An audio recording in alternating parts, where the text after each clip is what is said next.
പൊങ്ങ് 109. നീ ലേറ്റാടാ. 200 പുഷപ്പ് അടിയടാ. സൗകര്യമില്ല. ഡിസ്ട്രിക്ട് മാച്ചസിന് നല്ല രീതിയിൽ പെർഫോമൻസ് ചെയ്തുകൊണ്ടാണ് അടുത്ത ഘട്ടത്തിലേക്ക് നല്ല ട്രെയിനിങ് വേണമെന്ന് വിചാരിച്ച് എന്റെ അച്ഛൻ ഇല്ലാത്ത കാശുണ്ടാക്കി ഇങ്ങോട്ട് പറഞ്ഞു വിട്ടത്. അതിനെന്ത്? നേരത്തെ നിനക്ക് 3.5 മണിക്കൂറല്ലായിരുന്നോ കോച്ചിങ്? ഇപ്പൊ ഞാനത് 6 മണിക്കൂർ ആക്കിയിട്ടുണ്ട്. അതാ പ്രശ്നം. ഓവർ ട്രെയിനിങ് കാരണം എനിക്കിപ്പോ ഹോർമോൺ ഇംബാലൻസ് ഉണ്ട്. എന്റെ ഇമ്മ്യൂണിറ്റി ഒക്കെ വീക്ക് ആയിരിക്കുകയാണ്. ആര് പറഞ്ഞു? ക്യൂറോ കെയർ പറഞ്ഞു.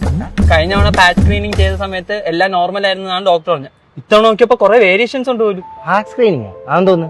ക്യൂറോ കെയറിലെ പേഴ്സണലൈസ്ഡ് ഹെൽത്ത് അസസ്മെന്റ് ടെസ്റ്റ് ആണ് പാച്ച് സ്ക്രീനിങ്. ഹെഡ് ടു ടോ വരെ ഡീറ്റെയിൽ ആയിട്ട് ചെക്കപ്പ് ചെയ്യും. അപ്പൊ പിന്നെ നമുക്ക് എന്ത് ഹെൽത്ത് റിസ്ക് ഉണ്ടെങ്കിലും നേരത്തെ കുട്ടി അറിയാനും പറ്റും, പ്രിവെന്റ് ചെയ്യാനും പറ്റും.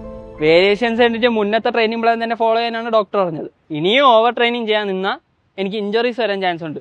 അതുകൊണ്ട് ഇനി ഞാൻ ഇങ്ങോട്ടില്ല. നീ പോകുന്നെങ്കിൽ പോടേ. ഞാൻ നല്ല രീതിയിൽ ട്രെയിൻ ചെയ്ത് നല്ല ശക്തരാക്കി ചുണക്കുട്ടിയെ പോലെ ഇവനെ. എടാ നീ ഇതെവിടെ പോണ്ടാ? ഞാനും പോണേ ക്യൂറോ കെയറില് പാച്ച് സ്ക്രീനിങ് ചെയ്യാൻ. എടാ വേണമെങ്കിൽ ട്രെയിനിങ് ടൈം നമുക്ക് കുറയ്ക്കാം കേട്ടാ. ആർക്ക് വേണമെങ്കിൽ? എനിക്ക്